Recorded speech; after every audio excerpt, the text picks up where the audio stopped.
students. This is truly the mecca of what we do, okay? And 4 years ago, we changed the name from just Black Belt Conference to Master's Experience. Was anybody there in 2021? Raise your hands. Awesome. Okay. So that was an interesting year because obviously we came out of COVID and whatnot. It was our first big event back. And we had our first keynote speaker because we called this Master Experience. And I don't think Dan Middleman is here, is he? Let's give a round of applause for Dan Middleman. Maybe he'll see this. So, anyway, he gave a speech and he talked about a lot of things that connected martial arts to his life. And 4 years ago, I thought, man, that would be really cool to somehow be able to talk about my own story. And here I am. So, but what was interesting about 2021 is that when I was watching him, I was the only student from my school at that time. I didn't have a Taekwondo school. I wasn't a school owner. I was still a student. But let me say that again. I was the only student from my entire school that was there. Seems maybe weird, right? But I was actually the only student from my school 2 years prior in 2019 as well, which might seem weird. Why is there nobody else coming? But the reason I love this event is because I have 305 of my closest friends here today with me, okay? And if you don't know a lot of people in this room, you will get to know a lot of people, okay? You will make new friends here, and that's what this whole event is all about, is meeting new people and becoming a great martial artist with people. Because we're all on this journey individually, but we need people around us to make us better. And that's why I love this event. Whether you're the only person from your school like I was that's here, or you're here with 50 of your closest friends and other people from your school, you're gonna have a great time, okay? So give yourselves a round of applause one more time for being here, okay?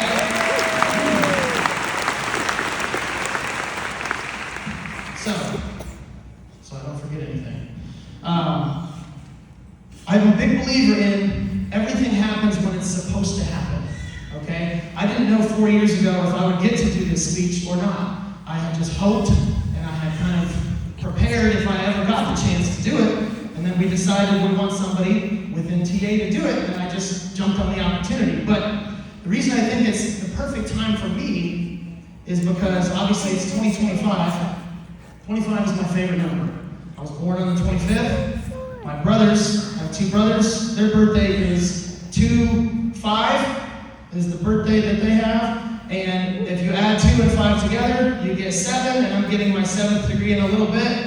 It's in Indianapolis. Mr. Kessler's getting his 8th degree. And this is another thing that's crazy. If you look at the building outside here, you can't see it now, so don't look now. But the motto or the logo for the Pacers is the yes sirs. What do we say like every day? Yes sir! And we're here! How crazy is this, right? So anyway, like I said, long intro, but I'm super excited. So I started Taekwondo in 1996, okay? And Mr. Dominic texted me the other day, and he's like, dude, you started Taekwondo when the first Mission Impossible movie came out. And now, they're on the 15th or whatever they're on. So I've been doing Taekwondo as long as Tom Cruise has been saving the world, I guess is what I'm saying. So it's been a long time. But I started Taekwondo in 96, like I said. What's crazy is, literally less than a week ago, I went back to the exact spot on the sidewalk where I met my instructor, Mr. Purdue. And I was a 7-year-old, super shy, super introverted kid.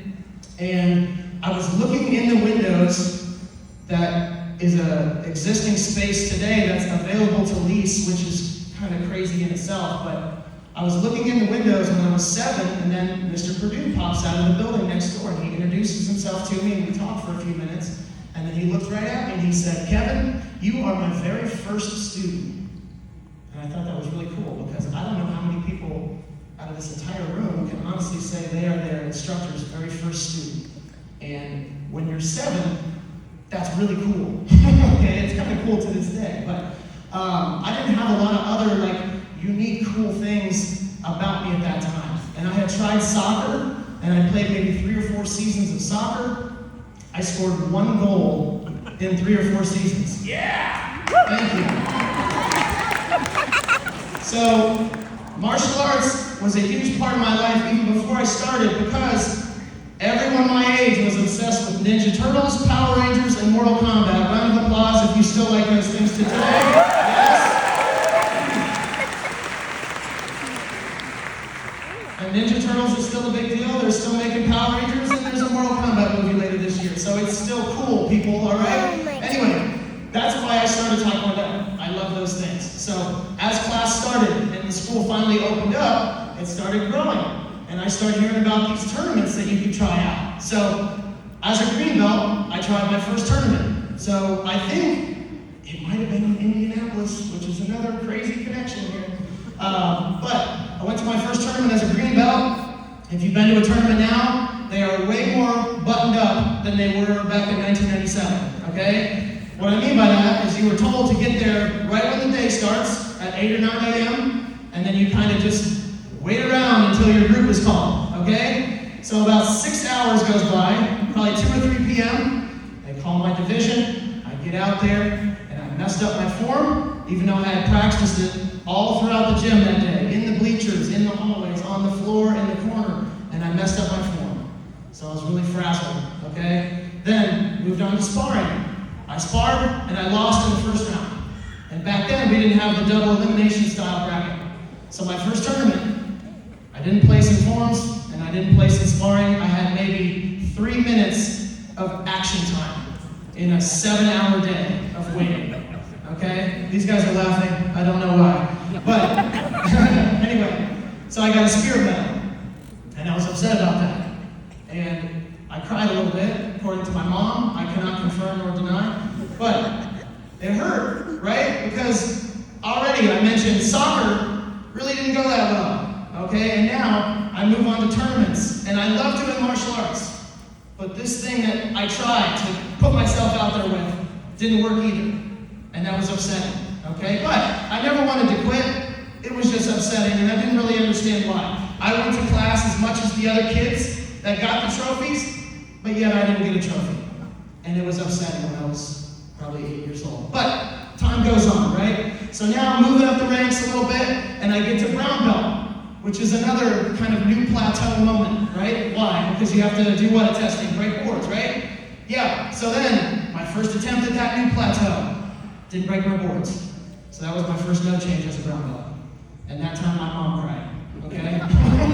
But moved on a little bit more, became an instructor, got another no change at second degree, no big deal, right? Perseverance, we keep moving on. So, the tournament thing now, I was getting spirit medal after spirit medal after spirit medal this entire time. I went all the way from my first tournament up through second degree black belt, and I got nothing but spirit medals the entire time.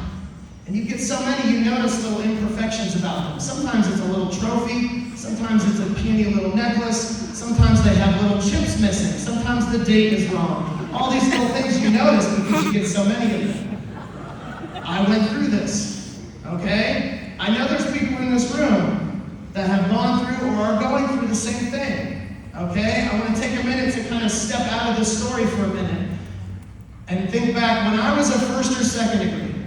And I saw all these people behind me who were not even 6 degrees yet, some of them. I never imagined it was possible to get to the point that I'm at now. Because back then, all I knew was spirit medals and no changes, and I'm bad at soccer, and all these other things. And that was my martial arts time, right?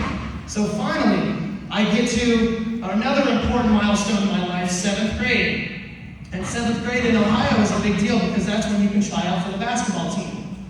So now, the other big part of my life, all throughout this martial arts journey, was the Chicago Bulls and Michael Jordan. Okay, if you ever got a chance to go into my room as a kid, the walls were red, the sheets were red, the posters were MJ and all the other players on the Bulls. I loved it, I wanted to be like Mike, okay? But I got to 7th grade, tried out for the team, and I started to notice something. That maybe my athletic background in martial arts had helped me get a little bit of an edge in basketball. So I'm looking around like, man, I'm faster than these guys. I'm not out of breath, and some of the people are literally throwing up over here. I'm feeling pretty good. Okay, so then it actually comes to tryouts, and I get cut. So now, another setback. Okay, another negative experience, another failure in my life. Okay, so I've had all these things. I'm 13 years old at this point.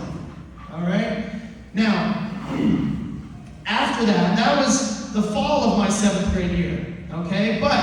in the spring, January of 2002 in Jackson, Mississippi, I did my first national testing, okay? Let's get a round of applause for our testers today.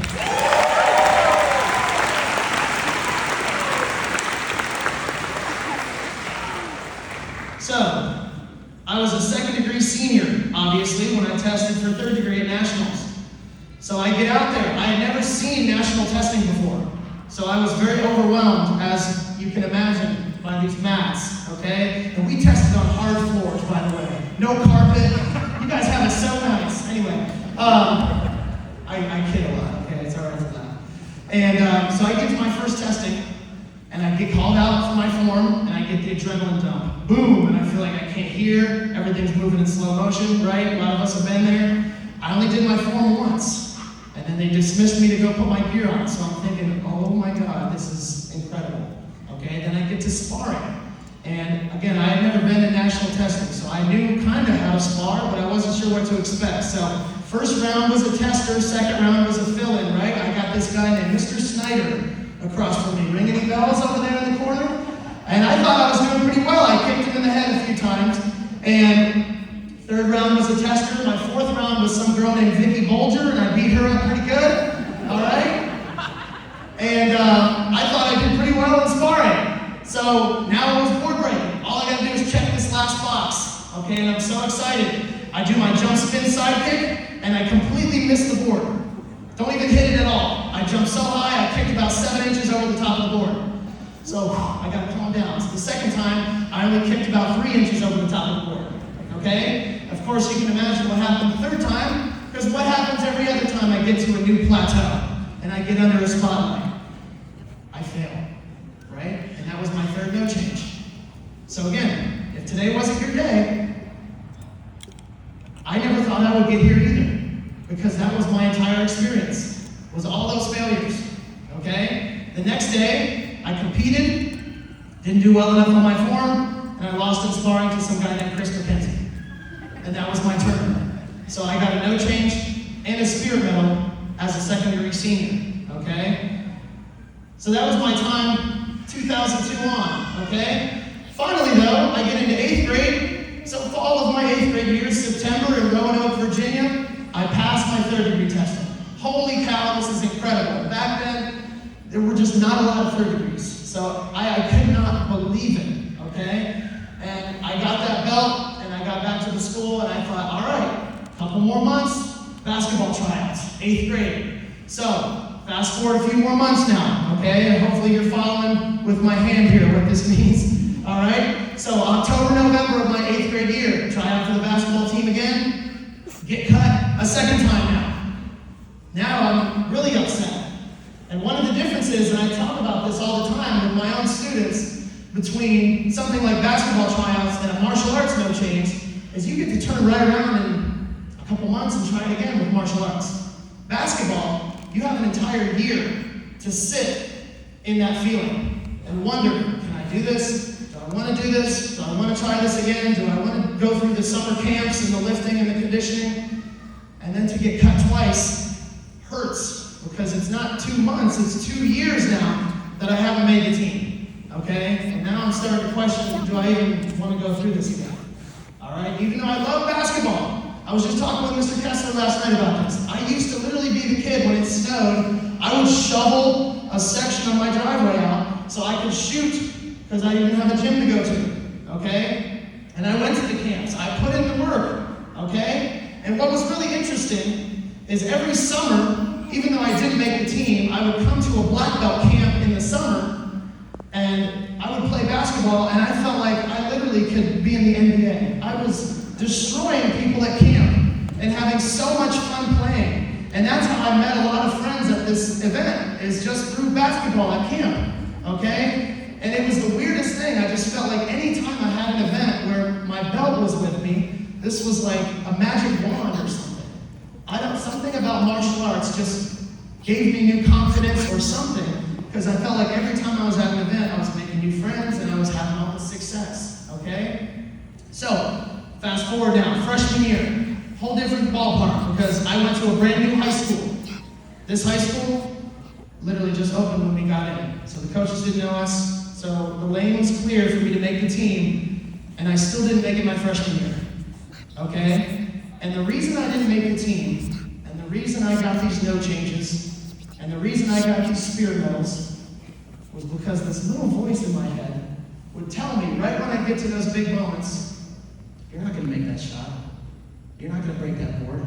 There's no chance you're gonna beat this person in sparring. You don't have any shot to have, any success. And this voice that we all have in our heads was beating me because I knew I could play. I knew I was in better shape. I knew when I got to tournaments, I had gone to class as much, if not more, than all these other people that had their trophies, okay? And it killed me to watch them get their trophies because I knew how hard I worked in class and how hard or not hard some of them worked. And I would go to their houses and I would play in their rooms and I would see their trophies sitting next to their bed that I did not have. And I don't care about the golden piece of plastic. I cared because I knew when I got to those moments, I did not do my own best. Does that make sense? I don't care about the piece of plastic. I cared that I prepared so hard and I beat myself in those big moments. And that's what was really upsetting me. Okay? And the more I did martial arts, the more I got through that a little bit. And I started to have a little bit of success at tournaments. Okay? Eventually, I started getting some trophies at tournaments and some medals when we switched over to medals. And that was a slow trickle into my third degree years. Okay? And then, finally in 10th grade, I made the basketball team. Holy Lord, 4 years. Thank you, this was 25 years ago. But anyway, I was 15 or 16, whatever you are, as a sophomore when I made the team.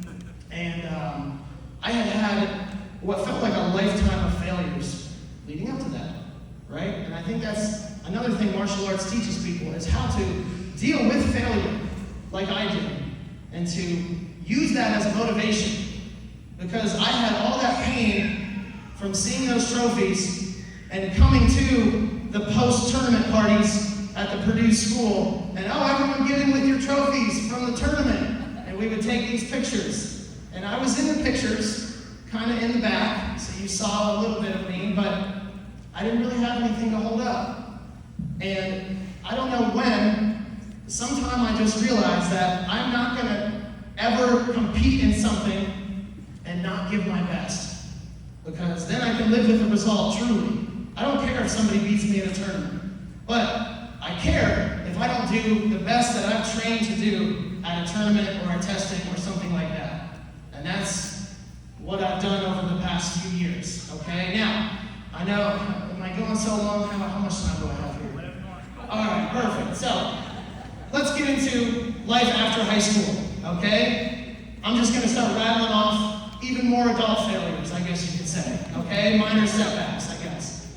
I'm from Columbus. I bleed scarlet and gray. I know we're in Indianapolis. You can boo, whatever, but the school everybody in Columbus wants to go to is Ohio State, okay? And that's just how it is there, okay? So I put in my application.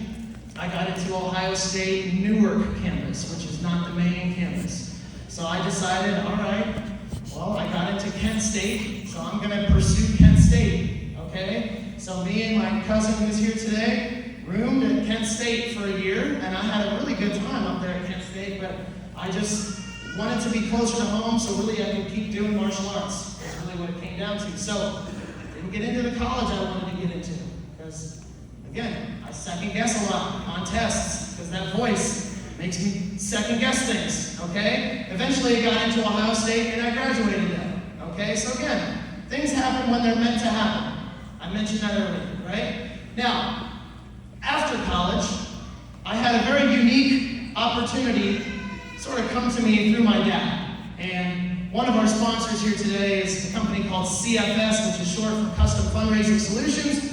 What they do is they host mattress sale fundraisers for schools. It might sound crazy. My dad is connected to them a little bit and said, I could probably get you an interview and maybe we can see where it goes. So I thought, all right, that's great. And I was 24 at the time and I was looking for something a little bit more full-time. So he got me an interview. So I went through the lengthy process, many phone calls, many things. And then you take this situational test. And there's no wrong answers, but there's answers that are better than others, okay? So they finally call me back, and they tell me, you know, we didn't love the answers that you gave, but because of your background with martial arts, we think the perseverance that you've learned through that is really going to help you, so we're going to go ahead and take a shot with you at this business. And that was truly the first time Taekwondo on my resume was anything more than just a talking point with somebody. I had never had Taekwondo. Oh, you're black belt, huh? Okay, good. So tell me 5 things about you. That's how interviews went, right? They didn't really care too much. And I felt like I got this position solely from the fact that at the time I was a 4th degree senior or something. Okay? And they knew how much time I put into this. So I thought, wow, that's pretty cool. So if you're out there and you're wondering what to put on your resume, absolutely put martial artist on here. You guys all in this room should be able to put black belt. Hopefully someday 3rd, 4th degree like I did too. Okay? I got that job. This is kind of the last thing I'm going to talk about here, and then I'll wrap it up, okay?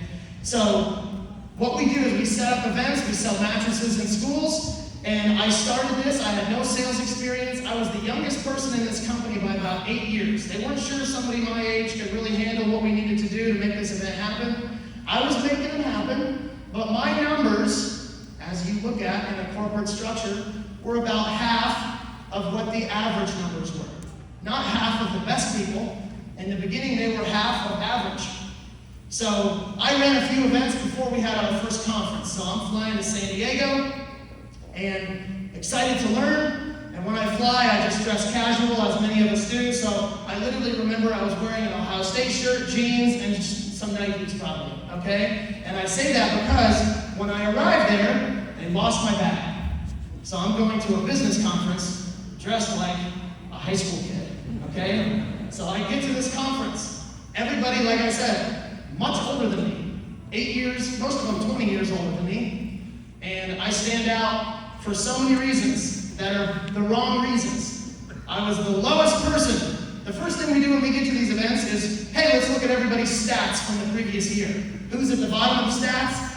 Kevin Krinsky, okay? And this time, I was not accustomed to being last anymore because I had been doing pretty well at tournaments, okay? I'll just leave it at that, all right? The tournament had turned around for me as far as results. So I was used to dominating things, and I wanted to figure out how can I have the same success with this that I had with that. So not only in this first conference am I last on the stat sheet, I'm dressed like a high school kid, okay? No offense to high school kids, you guys don't even dress like that now. But then everyone else is in business suits. So I stand out because I'm last, I'm young, and I look nothing like everyone else. So is that a no change?